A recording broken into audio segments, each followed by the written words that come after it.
how to show all text in one Excel cell.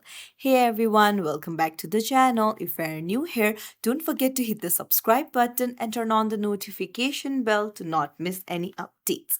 So let's dive right in. So here you can see a long sentence in one of the cell.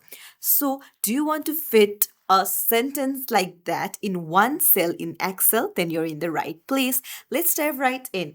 Open up your Excel file and then just tap on the starting cell of the sentence, and then on the ribbon bar you will see ABC with an arrow option. So this is the wrap text option. You just have to tap on it, and then now you'll need to drag this column a bit and then adjust it.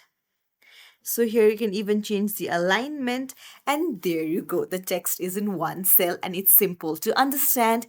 If you found this tutorial helpful, don't forget to like and subscribe to our channel for more tips and tricks. Thank you for watching.